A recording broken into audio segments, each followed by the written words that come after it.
The rain poured in heavy sheets, drumming against the sleek hood of the millionaire's luxury car as he waited at a red light in the dead of night. The city was silent, except for the occasional whoosh of tires slicing through puddles. The glow of neon signs reflected off the wet pavement, casting a flickering light over the deserted streets. He barely noticed. His mind was elsewhere, lost in the usual noise of business deals, stock reports, and investment strategies. Another late night. Another empty drive home to a penthouse that felt more like a museum than a home. Then, movement on the sidewalk caught his eye. At first, he thought it was just another shadow shifting under the glow of a flickering street lamp. But then he saw her, a girl, young and frail, huddled near the curb. Her clothes were soaked, clinging to her thin frame, and her hair hung in wet strands over her face. But that wasn't what made his stomach twist. In her arms, she clutched a bundle, small, fragile. A baby. His fingers tightened around the steering wheel. It wasn't uncommon to see the homeless lingering in the city's forgotten corners, but something about this girl was different. She wasn't sitting, begging, or seeking shelter under a storefront awning.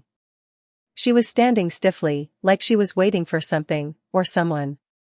Her body was tense, shoulders hunched, her wide eyes darting nervously down the road. Instinct told him to drive away. This isn't your problem. Keep going. He had places to be, a life carefully built to avoid complications. But then the baby let out a soft, weak cry. It was barely audible over the rain, but it sliced through him like a blade. The girl flinched, her arms tightening around the child as if trying to silence it, fear flashing across her face. That fear unsettled him. The light turned green, but he didn't move. Instead, he reached for the button, lowering the passenger side window slightly. Cold air and the scent of rain rushed in. "Hey," he called out, his voice barely cutting through the storm. "Are you okay?" The girl's head snapped toward him. For a moment, she looked at him like a cornered animal. Then, without answering, she took a staggering step back. Her knuckles turned white as she gripped the baby, her entire body trembling. His gut told him there was more to this than a homeless girl caught in the rain. "Do you need help?" he tried again, softer this time. Her lips parted like she wanted to speak, but then something changed. Her expression hardened, and she shook her head quickly. "No," she whispered, barely audible. I have to go."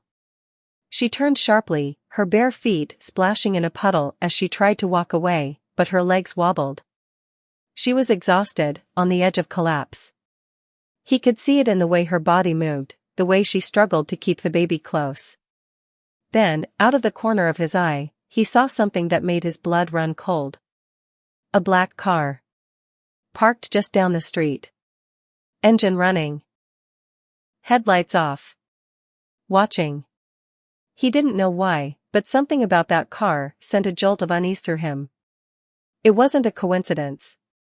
He knew expensive cars, high-end models, and that one didn't belong in this part of town.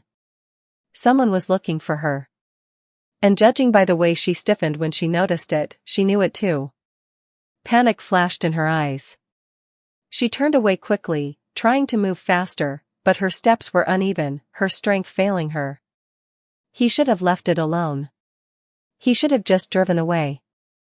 Instead, he found himself pushing open the car door. "Wait." His voice was firm now. Not a question. A command. She froze. The baby let out another soft, pitiful cry. The black car's engine revved. A figure shifted inside the vehicle, as if preparing to step out. The girl's breath hitched. Her fingers clenched around the baby's blanket.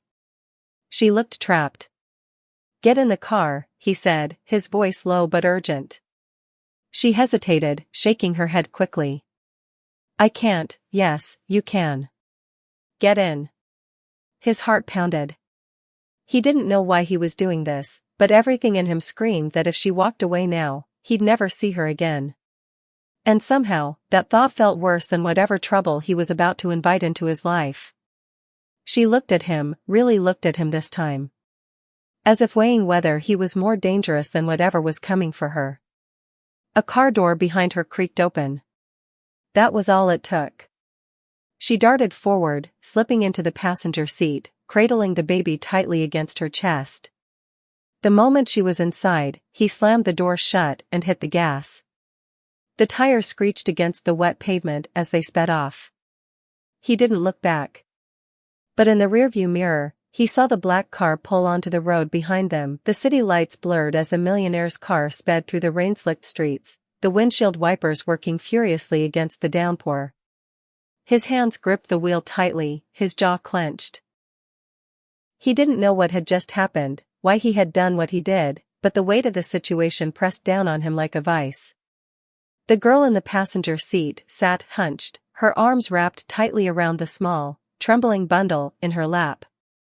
She was soaking wet, shivering, and breathing in shallow gasps, but her wide eyes remained locked on the side mirror, watching the black car behind them. They were being followed. His mind raced through possibilities. Was this a setup? A scam? But one look at the girl's terrified expression and the way she clutched the baby like it was the only thing keeping her alive told him otherwise. Whoever was in that car wasn't just casually trailing them, they were hunting her. Who are they? He asked, his voice level, despite the storm of questions in his mind. She didn't answer. Instead, she shook her head sharply, her fingers tightening around the baby's damp blanket. I shouldn't have gotten in, she whispered, more to herself than to him.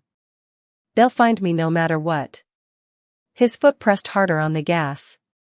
Well, they'll have to work for it. He took a sudden turn down a narrow alley, his tire skidding slightly on the wet pavement. The black car hesitated at the entrance before following, its dark shape looming like a predator in the rearview mirror. The girl sucked in a sharp breath and rocked the baby gently, as if trying to calm it, or herself. The child whimpered, its small, fragile body quivering against her chest. They don't stop, she muttered, barely audible over the rain. They don't give up. His grip tightened on the wheel. Why? What do they want from you? For a moment, she said nothing. Then, in a voice so quiet he almost didn't hear it, she whispered, the baby. His eyes flicked toward her, his chest tightening. He had expected many answers, money, revenge, even a story about running from a bad past, but not this. His mind reeled. The baby? Why? What made this child so important that someone was willing to stalk them through the city in the middle of a storm? Something was very, very wrong. The alley opened into another street, and without hesitation, he swerved sharply into an underground parking garage. He killed the headlights the moment they entered, rolling into a dark corner near the back. The black car didn't follow. Not yet. The entrance sat eerily empty behind them, rainwater dripping from the concrete ceiling in slow, rhythmic drops. For the first time since this madness started, he turned fully to face her. Start talking, he demanded, his voice low but firm. Who are you running from? And why do they want the baby? The girl swallowed hard, her soaked hair clinging to her pale face. She looked exhausted, like she hadn't eaten or slept in days. Her gaze darted toward the garage entrance, then back to him, as if gauging whether she could trust him. Finally, she sighed shakily. I don't know everything, she admitted. I just know they won't stop until they get him back. He exhaled slowly, running a hand through his damp hair. Then let's start from the beginning. Who are they? She hesitated before whispering, people with money. Power. Influence. The kind that don't leave loose ends.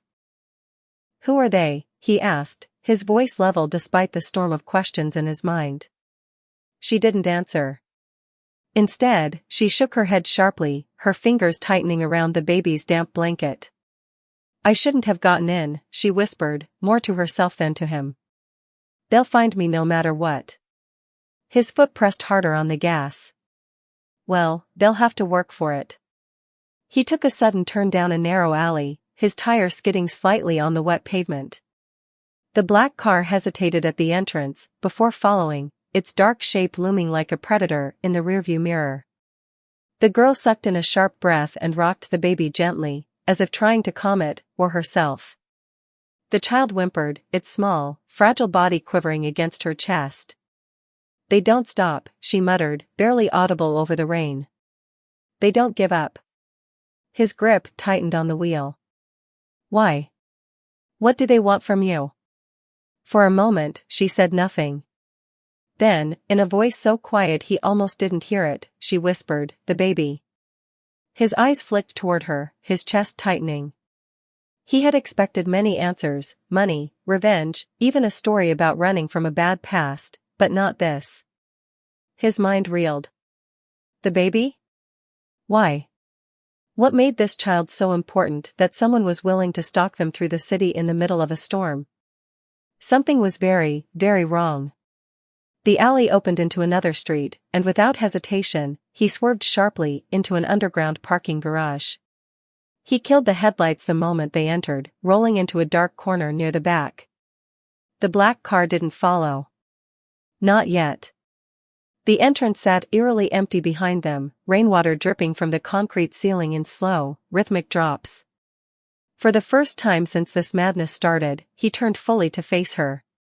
"Start talking," he demanded, his voice low, but firm. "Who are you running from? And why do they want the baby?" The girl swallowed hard, her soaked hair clinging to her pale face. She looked exhausted, like she hadn't eaten or slept in days. Her gaze darted toward the garage entrance, then back to him, as if gauging whether she could trust him. Finally, she sighed shakily. "I don't know everything," she admitted. "I just know they won't stop until they get him back." He exhaled slowly, running a hand through his damp hair. "Then let's start from the beginning. Who are they?" She hesitated before whispering, "People with money. Power. Influence. The kind that don't leave loose ends." That set off alarm bells in his mind. He knew those kinds of people well. They sat across from him in boardrooms, smiled politely at high-end charity events, and whispered in hushed conversations over million-dollar contracts. The kind of people who never got their hands dirty, but always had someone else willing to do it for them. He leaned back in his seat, studying her. "And the baby?" She clutched the child tighter, her entire body tense. "He's not mine," she admitted. "But I couldn't let them take him." His brows furrowed. "If he's not yours, then whose is he?" She bit her lip, her gaze darting away. "It's complicated." Frustration simmered beneath his skin. "Try me." She shivered, closing her eyes briefly, before speaking again. "I was a nobody. Grew up in the system. No family, no home. Just one foster house after another, and then, nowhere." Her fingers gripped the blanket, her voice shaking slightly. "I started working at a place, fancy, private, off-limits, to people like me. The kind of place where people hide things. And that's where I found him." His stomach twisted. "Found him?" She nodded, her eyes glistening. "They kept him hidden. He was never supposed to leave that place. But I knew, if I didn't take him, he wouldn't make it." A chilling silence settled between them. The implications of her words weighed heavy in the air.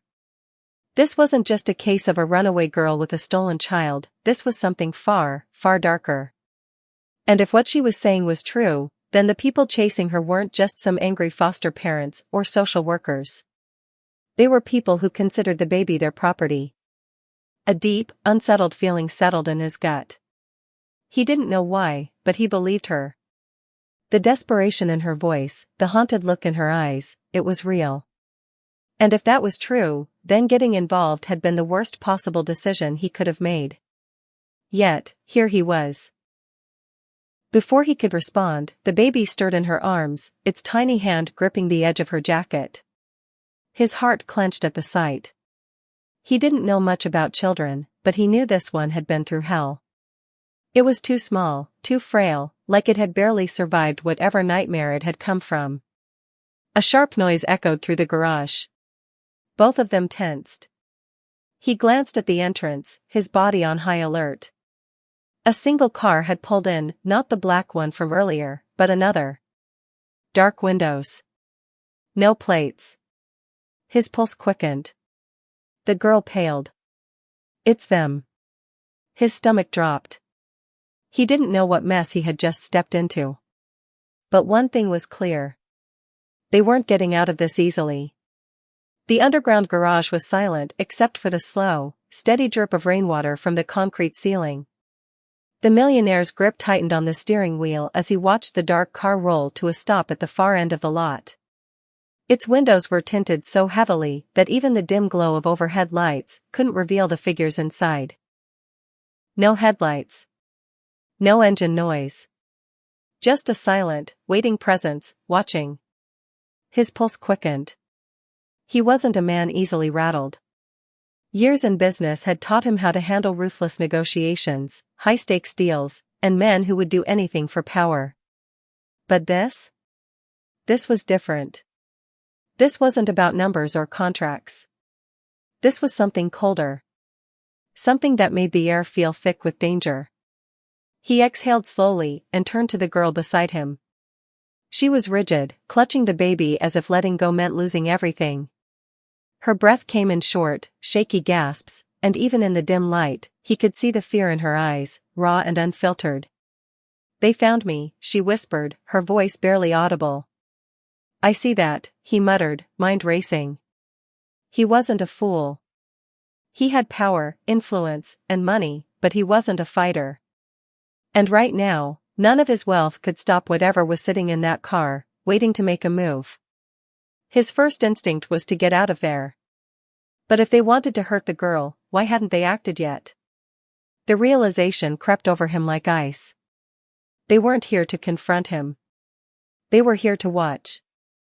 To make him feel trapped. To let him know they were always one step ahead. The girl trembled. They're not just watching. They're deciding what to do next. Her voice snapped him out of his thoughts.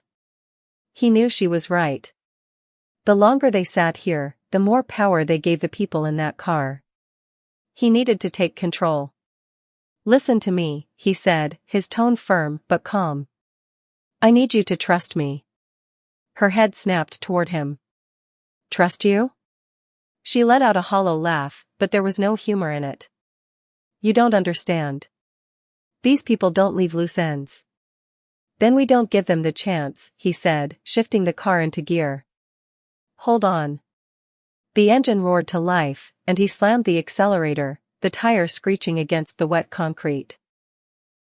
The sudden movement caught their watchers off guard, but it didn't take long for them to react. In the rearview mirror, he saw the dark car lurch forward. The chase was on. The ramp leading back to the streets was slick with rain, but he pushed the car harder, weaving through the empty lot. The baby let out a startled cry at the sudden motion, and the girl shushed it frantically, trying to keep it calm. His heart pounded as he reached the exit, the black car closing in fast. They weren't trying to force him to stop, not yet. They wanted to scare him first. Make him second-guess his choices. He clenched his jaw. Wrong move. Bursting onto the wet streets, he took a sharp left, ignoring the honk of an oncoming car as he merged into traffic. The city was alive, even in the rain, people walking with umbrellas, taxis flashing their lights, neon signs flickering against the glass buildings. Good. Crowds meant safety. They wouldn't risk making a scene. But then he saw something that made his blood run cold. A second black car. This one was waiting at the next intersection, facing them. "They planned for this," he muttered. "They always do," the girl said bitterly. The first car was right behind them. The second was ahead. He was boxed in. Think. Think. Then it hit him. Without warning, he veered sharply into a parking garage of a busy shopping mall. The tires screeched, the baby cried again, and the girl gasped, gripping the dashboard. "What are you doing?" "Buying us time," he snapped, navigating through the levels. He pulled into a spot, killed the engine, and turned to her. "We're ditching the car. Now." She hesitated, looking uncertain. They're tracking the car, he explained. We need to disappear into the crowd. Her jaw tightened, but she nodded. Holding the baby close, she followed him as they slipped out of the car and into the mall. The air was warm, filled with the hum of voices, the scent of coffee and perfume. People bustled around them, completely unaware that a dangerous game was unfolding in their midst. He guided her toward a department store, weaving between racks of clothing, keeping his voice low. We need to blend in. Get out of those wet clothes. Her eyes darted toward the glass doors at the entrance. They're coming. He didn't turn to look. He already knew. He could feel it. Keep moving, he murmured. They found a section with hoodies and jackets. He grabbed a few, pushing them into her arms. Put this on. She hesitated, but the urgency in his voice made her comply. She slipped on a dark hoodie, adjusting the baby beneath it. He pulled a cap over his head and grabbed sunglasses from a nearby rack, paying for everything quickly before they moved toward the rear exit of the store. The girl's breath hitched. They're here. He dared to glance toward the entrance. 2 men. Suits. Calculated steps. Their eyes scanning the crowd. He felt his pulse hammer against his ribs. They weren't random thugs. These were professionals. He exhaled, gripping her wrist gently. Trust me? She didn't answer right away. But then she gave a small, desperate nod. Then follow me, he said. Without another word, they slipped out the emergency exit, disappearing into the rain-soaked city, leaving the men in suits searching for ghosts. But he knew. This wasn't over. The night air was thick with the scent of rain-soaked asphalt and the lingering warmth of the crowded shopping mall they had just fled. The millionaire kept a firm grip on the girl's wrist, leading her swiftly down a narrow side alley. The baby nestled against her chest whimpered softly, its tiny sounds nearly drowned out by the distant hum of traffic. She was shaking, not from the cold but from the sheer weight of terror pressing down on her. We can't stop here, he muttered, scanning their surroundings. The alley opened into a maze of smaller streets, where neon lights flickered against puddles, casting fractured reflections onto the walls. The city never truly slept, but right now, it felt like every shadow held a threat. The girl clutched the baby tighter, her breathing shallow. They'll find us, she whispered, her voice hoarse from exhaustion. They always do. He didn't doubt it. He had seen their faces, calm, controlled, like sharks circling the water. These weren't men who made empty threats. They were professionals, and professionals didn't stop until the job was done. But neither did he. Not tonight, they won't, he said firmly. Come on. He led her further into the alley, avoiding well-lit areas, knowing that their best chance was to disappear completely. His mind was already calculating their next move. They couldn't keep running without a plan. He needed answers. He needed to know who these men were, what they wanted, and just how deep this went.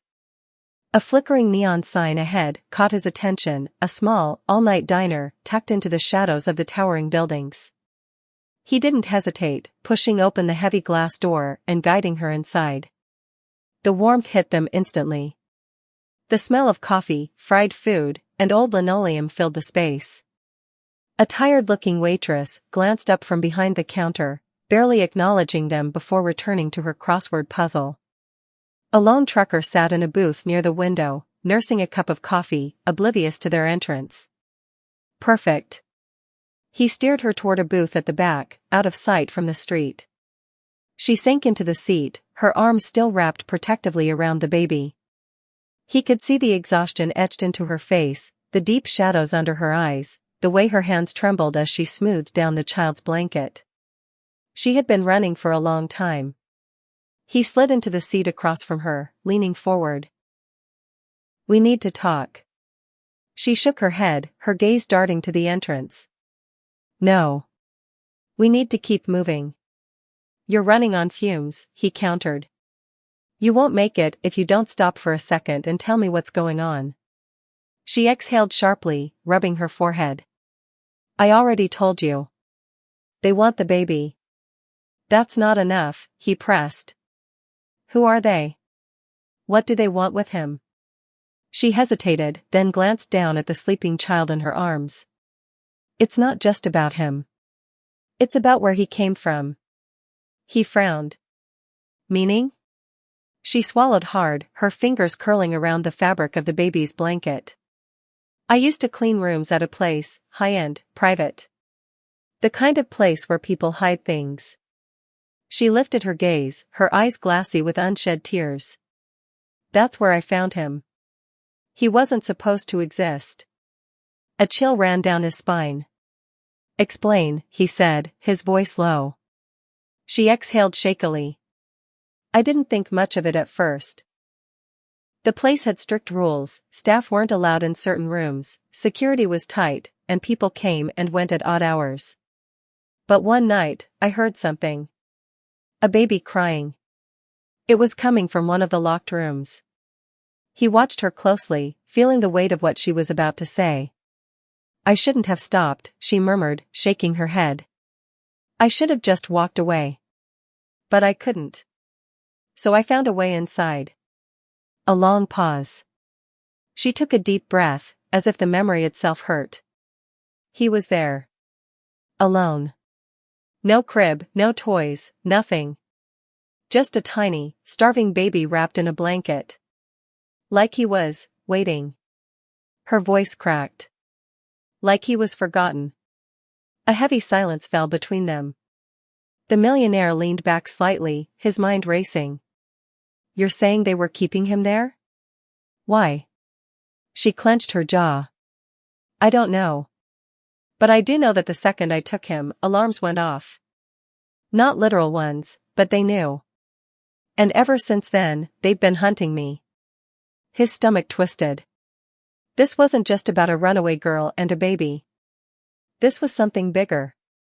The waitress approached, setting down 2 cups of coffee without a word before walking away. The girl reached for hers with shaky hands, but didn't drink. You could have left him, he said carefully. She let out a hollow laugh. Yeah. I could have. But I didn't. He studied her, trying to make sense of it all. So what's your plan? Just keep running? She swallowed hard. There is no plan. There's just staying alive. He exhaled sharply, rubbing his temples. That's not good enough. They won't stop. You need more than just running. She stared down at the baby, her expression unreadable. What do you suggest? His mind worked fast. He had contacts, resources, and power, things she didn't. And for some reason, he couldn't walk away from this. We fight back, he said simply. She looked up at him, startled. Fight back? Against them? Are you crazy? Maybe, he admitted. But I know one thing. They're not expecting a fight. They think you're just a scared girl with nowhere to go. What if they're wrong? She hesitated, uncertainty flickering in her eyes. For the first time since this nightmare started, she had an option that wasn't just running. And maybe, just maybe, it would be enough. Here's part 5 of your story, extended to 800 words, keeping it gripping, emotional, and filled with tension. The diner was quiet, save for the hum of an old refrigerator behind the counter and the low crackling of a radio playing a song that had long since faded from the public's memory. The air smelled of burnt coffee and stale grease, but to the millionaire, it smelled like something far more valuable: time. Time to think. Time to plan. Time to understand exactly what kind of chaos he had walked into. The girl sat across from him, her fingers curled protectively around the baby's blanket. She had barely touched the coffee in front of her, her gaze flickering toward the entrance every few seconds as if she expected the door to burst open at any moment. Her exhaustion was written in every inch of her face, but beneath it, there was something else. Resolve. The baby stirred slightly, letting out a small sigh in its sleep. It was so tiny, its face almost lost beneath the folds of fabric wrapped around it. fragile, vulnerable. And yet, it was the reason an entire group of people were willing to hunt them down. The millionaire leaned forward, lowering his voice. Tell me the truth. If they want the baby back so badly, why haven't they just taken him? The girl's eyes darkened. Because they can't afford to be seen. They don't want attention, and they know if they grab me in the middle of a city like this, people will notice. They want me to disappear quietly. She swallowed hard. And they will make sure that happens. They always do. A chill ran through him at the way she said it. They always do. How many others had there been? How many people had simply vanished without a trace, just because they were in the wrong place at the wrong time? He rubbed his chin, his mind working through possibilities. I have resources. Security. Lawyers. Whatever this is, we can expose it. Bring it to the authorities. She let out a bitter laugh, shaking her head. You still don't get it, do you? Her voice was quiet but edged with something sharp. They own the authorities. You think I haven't tried? You think I haven't begged for help? Every time I went to someone, they either turned me away or they just vanished. Her throat tightened. The only reason I'm still breathing is because I never stay in one place long enough for them to corner me. He exhaled slowly, letting the weight of her words settle. This wasn't just a powerful organization. This was something much bigger. Something untouchable. So what do we do? He asked, finally. She hesitated, her gaze dropping to the sleeping baby. I don't know, she admitted. I was hoping. She stopped herself, shaking her head. He caught it. Hoping what? She swallowed, looking suddenly unsure. You have money. Power. I thought maybe. She trailed off, ashamed. I thought maybe if someone like you knew the truth, you'd have a way out. He studied her carefully. She wasn't asking for charity. She wasn't asking for him to take the baby and handle the problem for her. She was asking for a chance. A real chance to survive. He let out a slow breath, leaning back in the booth. Okay. She blinked. Okay?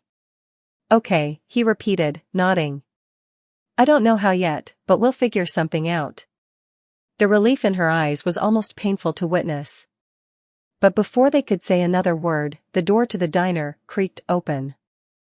A gust of cold air rushed in as two men stepped inside, shaking off the rain from their dark coats. They looked ordinary, almost forgettable. The kind of men you wouldn't glance at twice in a crowd. But the girl knew better. Her breath hitched. It's them. The millionaire tensed. Are you sure? She gave him a sharp look. I don't forget faces. Ever. The two men didn't look around the room immediately. Instead, they walked to the counter, ordered black coffee, and stood there, waiting. The trucker at the front barely glanced up from his phone. The waitress took their orders without much thought. But then, one of the men turned just slightly, angling his body toward their booth. His eyes flicked to the girl. Then the baby. Then to the millionaire. It was a warning. They knew exactly who they were looking for. The girl's hands trembled. They're not going to grab us here, she whispered. Too many witnesses. They don't need to, he murmured back, his pulse quickening. They just need us to know they're close.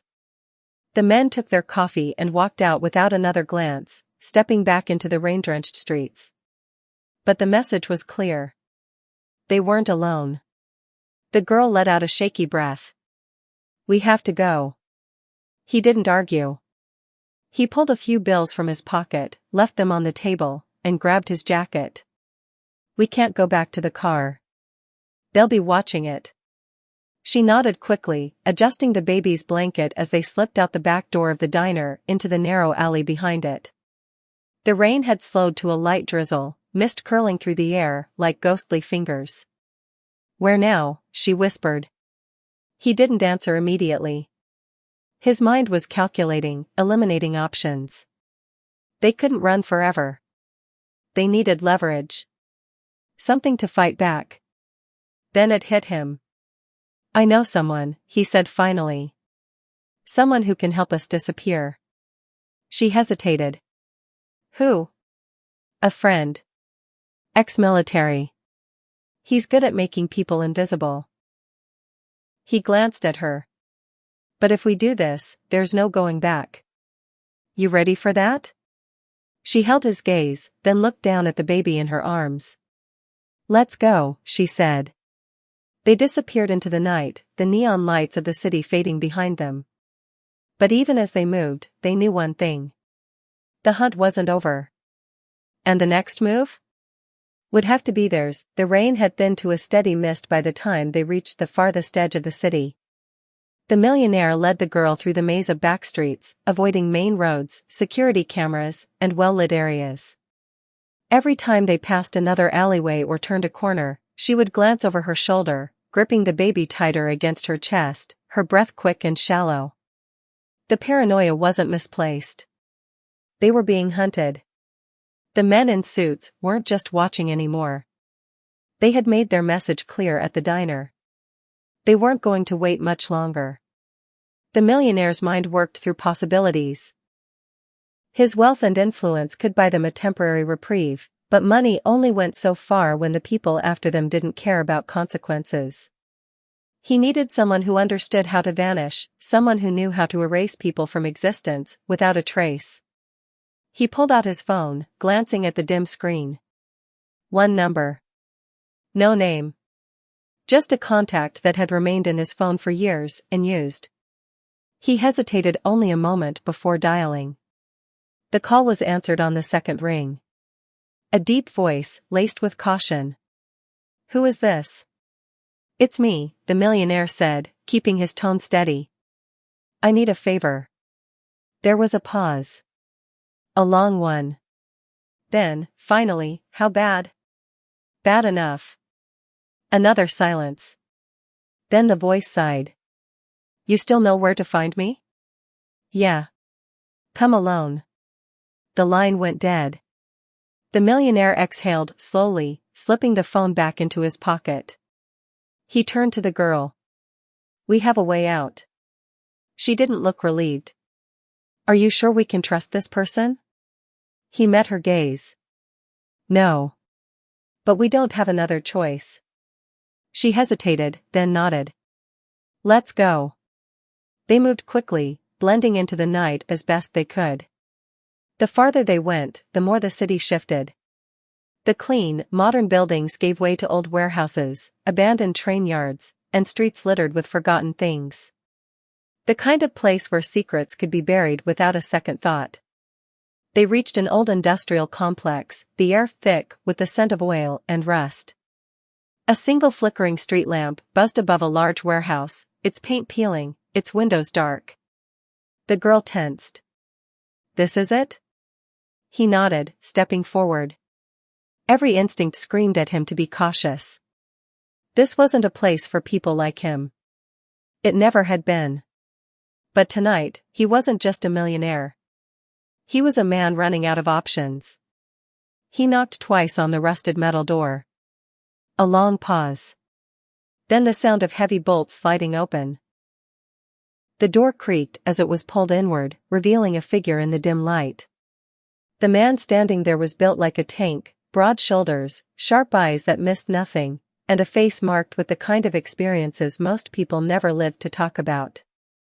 He looked at the millionaire, then at the girl, then at the baby. His expression didn't change. You're in trouble. The millionaire let out a dry chuckle. Yeah. Thought that was obvious. The man stepped aside. Come in. The warehouse was cavernous, filled with stacks of crates and the faint hum of old machinery. The air smelled of dust and metal. The girl hesitated at the threshold, glancing at the baby, but the millionaire nodded reassuringly, leading her inside. The door slammed shut behind them, the sound echoing through the space. The man crossed his arms. Tell me everything. The millionaire glanced at the girl. You need to hear this from her. She took a deep breath, then told her story, about the baby, the men in suits, the chase that had started the moment she dared to take the child from that locked room. She left nothing out.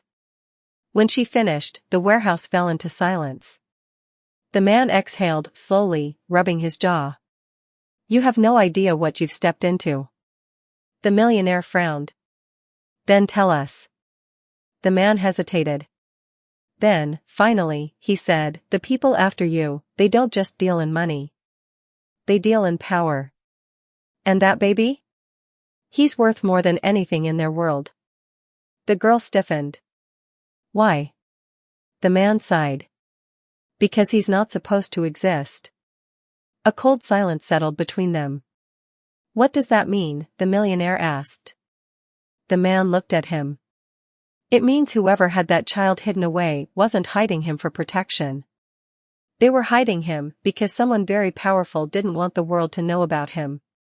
And now, because you took him, they have no choice but to clean up their mess." The girl paled. "They're going to kill us." The man didn't deny it. The millionaire clenched his fists. "Then we need to stop running." The man arched a brow. "And do what? Fight back? Against them?"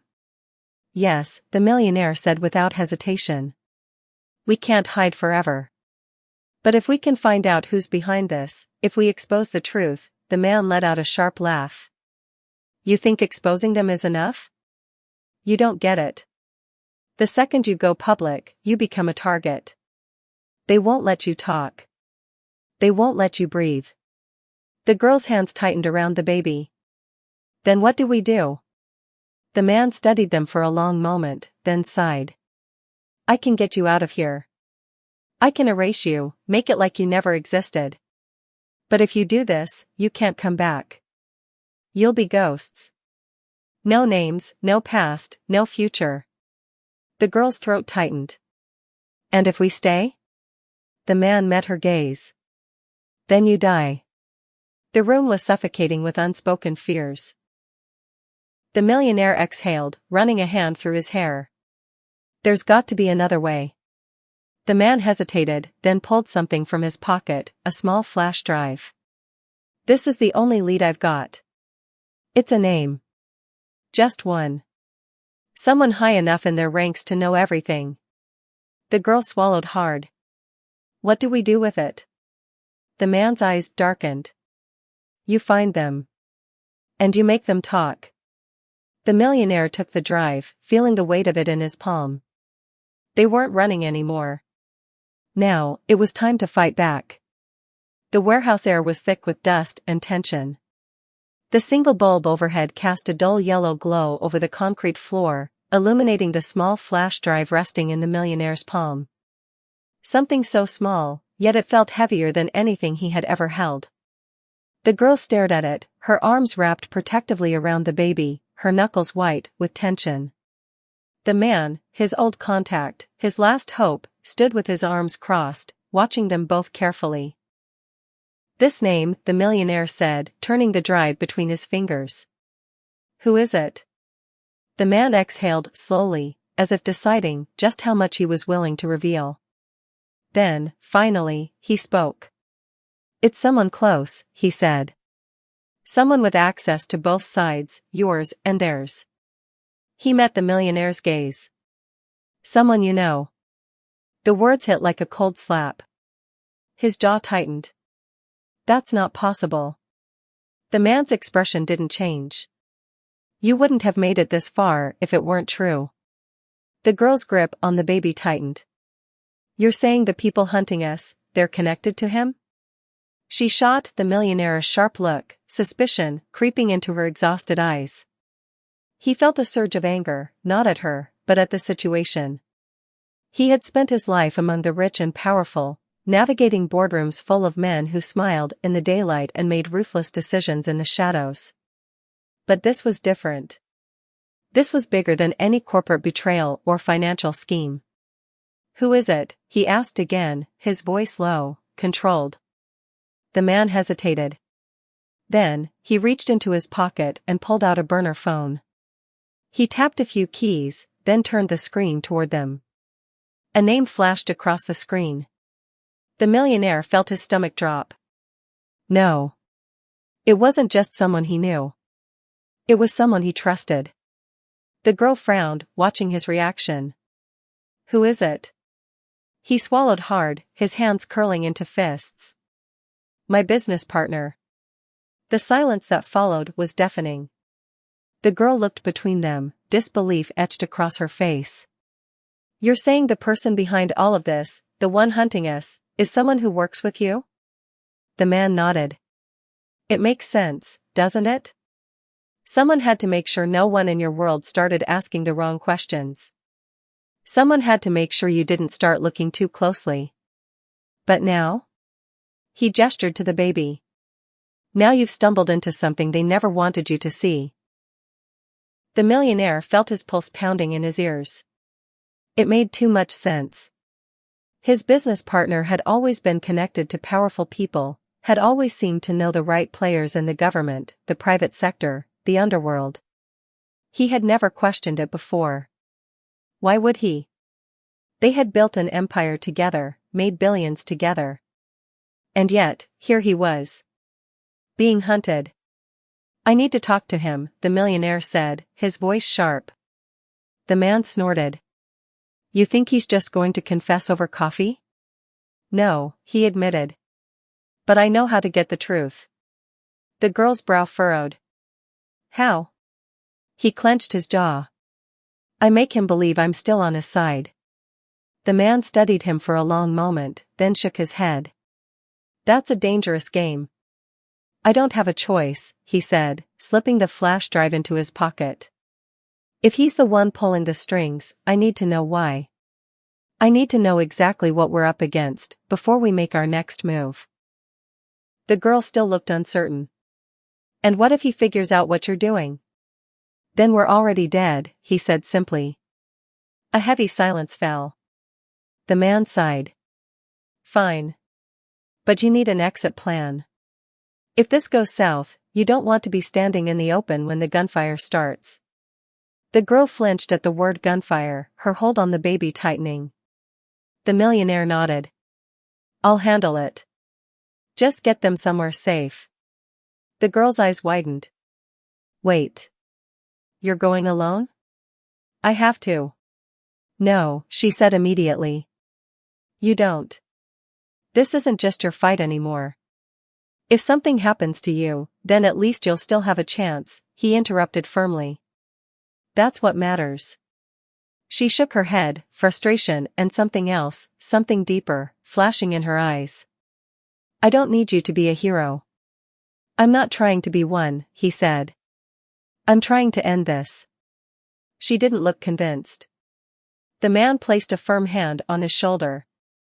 If you're doing this, you need a way out. I have a place, an old safe house. If things go bad, get there. He slid a key across the table. It's off-grid. No cameras. No questions. The millionaire pocketed it without hesitation. Thanks. The man sighed. Don't thank me yet. If you make the wrong move, none of us are walking away from this. He nodded, then turned to the girl one last time. She looked torn, like she wanted to argue, but knew she wouldn't win. Stay safe, he said softly. She bit her lip, then, before she could stop herself, she reached out and grabbed his wrist. He froze. Come back, she whispered. He didn't answer. Because he wasn't sure if he could. Instead, he pulled his hand away gently and turned toward the door. The city lights flickered beyond the warehouse, stretching out like a glowing web of power, deception, and danger. He stepped into the night, knowing he was walking straight into the lion's den. And for the first time in his life, he wasn't sure if he'd come out alive. The night swallowed him whole as he left the warehouse, stepping into the city's cold embrace. The rain had stopped, but the streets were still wet, reflecting the neon lights like a distorted dream. His pulse drummed a steady rhythm in his ears as he walked toward the meeting place, a high-rise building in the heart of downtown, the one place he never thought twice about before tonight.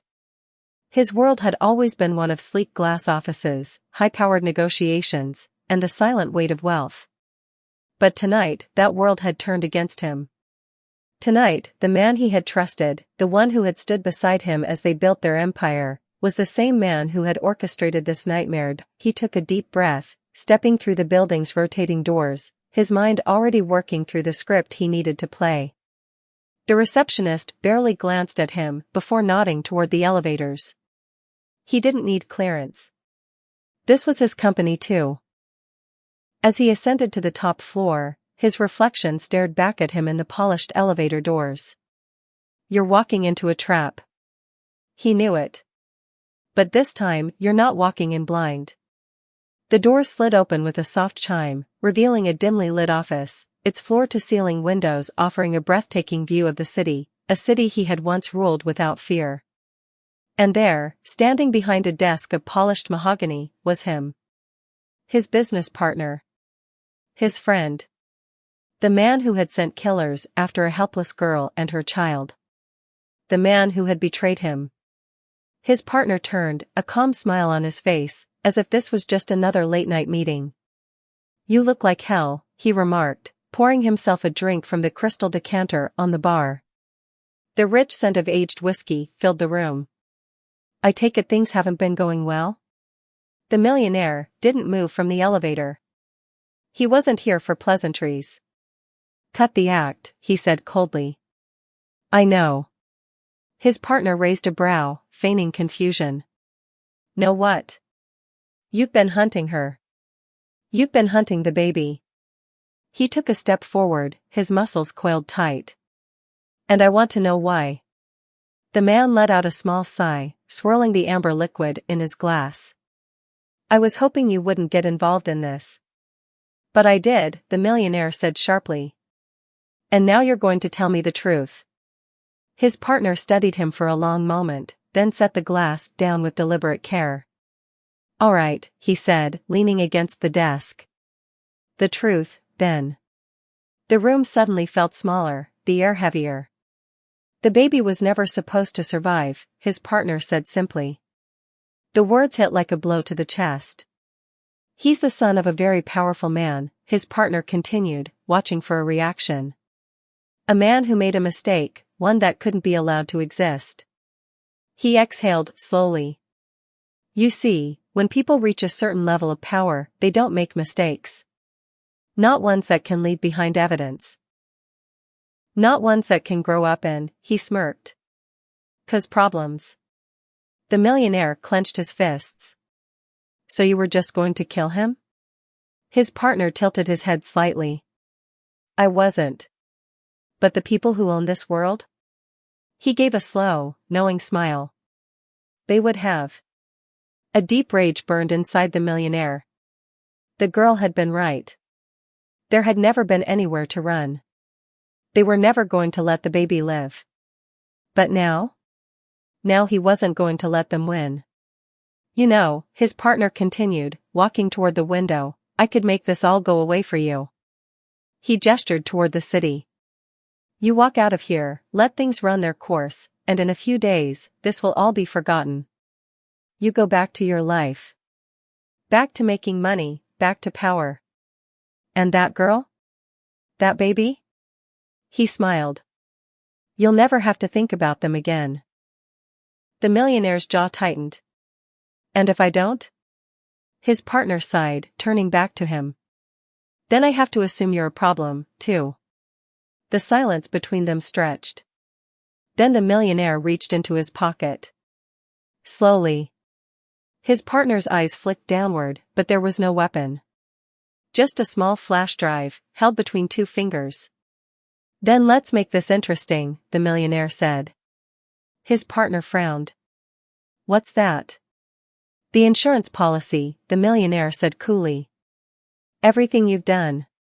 Every name. Every account. Every dirty secret. He let the words sink in. See, I had a feeling you'd be stupid enough to offer me a deal. He smirked. And I had a feeling you'd think I wouldn't be ready. His partner's face darkened. That's a lie. The millionaire shrugged. Maybe. He tilted his head. Or maybe it's already been sent to people who won't be so easy to silence. For the first time, his partner hesitated. And the millionaire knew he had him. You have one option, the millionaire continued. You end this. You pull your men off. You let her go. You let the baby live. His voice turned to ice. Or I burn everything down. His partner's jaw twitched. You don't have the power to take me down. Maybe not, the millionaire admitted. But you know what? I have nothing to lose. He stepped closer. And that makes me more dangerous than you. A tense, heavy silence filled the room. Then, slowly, his partner exhaled. Fine. The single word carried the weight of defeat. The millionaire didn't let himself breathe until he saw it in his partner's eyes. The realization. The knowledge that the fight was over. And just like that, the war ended. Not with blood. Not with violence. But with leverage. He turned without another word, walking back toward the elevator. As the door slid shut behind him, he let out a slow breath. It was over. And for the first time in days, he knew, the girl and the baby? They were finally safe.